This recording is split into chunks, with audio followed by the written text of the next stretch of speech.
Les yeux de votre cœur étant éclairés pour que vous sachiez quelles sont les richesses de la gloire de son héritage dans les saints. Éphésiens 1, 18. En lui, vous êtes aussi édifiés pour être une habitation de Dieu en esprit. Éphésiens 2, 22. Lorsque David fut établi dans sa maison, il dit à Nathan, le prophète, « Voici j'habite dans une maison de cèdre, et l'arche de l'alliance de l'Éternel est sous une tente. » Nathan répondit à David, « Fais tout ce que tu as dans le cœur, car Dieu est avec toi. » 1 Chroniques 17, 1, 2. David était alors dans la forteresse, et il y avait un poste de Philistin à Bethléem. David eut un désir, et il dit, « Qui me fera boire de l'eau de la citerne qui est à la porte de Bethléem ?» Alors les 3 hommes passèrent au travers du camp des Philistins et puisèrent de l'eau de la citerne qui est à la porte de Bethléem. Ils la portèrent et la présentèrent à David. Mais David ne voulut pas la boire, et il la répandit devant l'Éternel. Il dit, « Que mon Dieu me garde de faire cela. Boirai-je le sang de ces hommes qui sont allés au péril de leur vie ? Car c'est au péril de leur vie qu'ils l'ont apportée. » Et il ne voulut pas la boire. Voilà ce que firent ces 3 vaillants hommes. 1 Chroniques 11, 16, 19. Puis, l'ayant rejeté, il leur suscita pour roi David, auquel il a rendu ce témoignage. J'ai trouvé David, fils d'Isaïe, homme selon mon cœur, qui accomplira toutes mes volontés. Acte 13, 22. Éternel, souviens-toi de David, de toutes ses peines. Il jura l'Éternel, il fit ce vœu au puissant de Jacob. Je n'entrerai pas dans la tente où j'habite, je ne monterai pas sur le lit où je repose. Je ne donnerai ni sommeil à mes yeux, ni assoupissement à mes paupières, jusqu'à ce que j'aie trouvé un lieu pour l'Éternel, une demeure pour le puissant de Jacob. Psaume 132, 1, 5. Les richesses de la gloire de son héritage dans les saints, vous êtes édifiés pour être une habitation de Dieu. C'est là la base néo-testamentaire de notre méditation. Mais nous tournons vers l'Ancien Testament pour voir cela préfiguré dans le premier livre des Chroniques au chapitre 17, lorsque David fut établi dans sa maison. Vous savez ce que le Seigneur donna à Nathan de dire à David, mais cela ne change pas la position.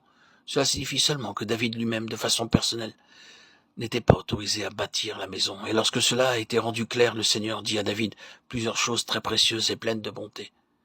Le Seigneur dit à David qu'il lui bâtira une maison, qu'il établira à jamais son fils sur son trône, et beaucoup de choses semblables pleines de bonté, dans la présence desquelles David se prosterne sur sa face, pour ainsi dire, devant le Seigneur et dit, qui suis-je et quelle est ma maison?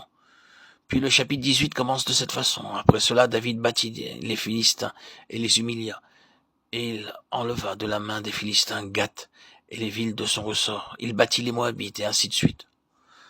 Or, tout cela peut trouver sa place dans Apocalypse 12, 11. Ils l'ont vaincu à cause du sang de l'agneau et à cause de la parole de leur témoignage. Ils n'ont pas aimé leur vie jusqu'à craindre la mort. Il se peut que vous ne voyez pas comment tout cela concorde ou se trouve présent, mais je pense que nous le verrons très vite. Il y a une chose en relation avec le vainqueur sur laquelle on doit présentement mettre l'accent, et c'est celle-ci, que la question du vainqueur est une question de cœur. Quand nous avons dit tout ce que nous pouvons dire au sujet du vainqueur, tout se résume à ceci. C'est une question de cœur. Le lien entre la lettre aux Éphésiens écrite par Paul, de laquelle le fragment que nous avons lu est un échantillon, et le message écrit de Patmos pour Jean à Éphèse est tout à fait clair pour nous.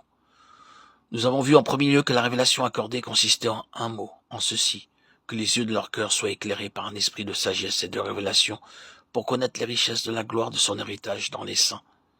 Le message à Éphèse dans le second chapitre de l'Apocalypse est « Tu as abandonné ton premier amour, souviens-toi donc d'où tu es tombé ».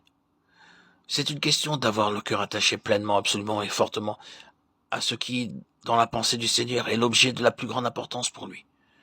Il n'y a aucun passage de l'Écriture qui met cela en valeur plus pleinement et plus parfaitement que ce petit fragment. Les richesses de la gloire de son héritage dans les saints. C'est ce à quoi le cœur du Seigneur est attaché.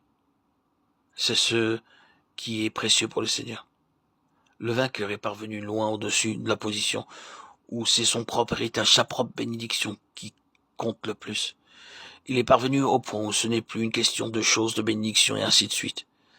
Il n'y a plus qu'une seule chose qui importe pour lui, savoir que le Seigneur est ce qu'il réclame, ce dont il a besoin, ce qu'il désire, ce à quoi son cœur est attaché. Non pas notre héritage, mais le sien. C'est cela le vainqueur, et c'est une question de cœur. C'est la jalousie du cœur en faveur des intérêts de Dieu, pour que la pensée la plus pleine de Dieu ait son expression et sa réalisation.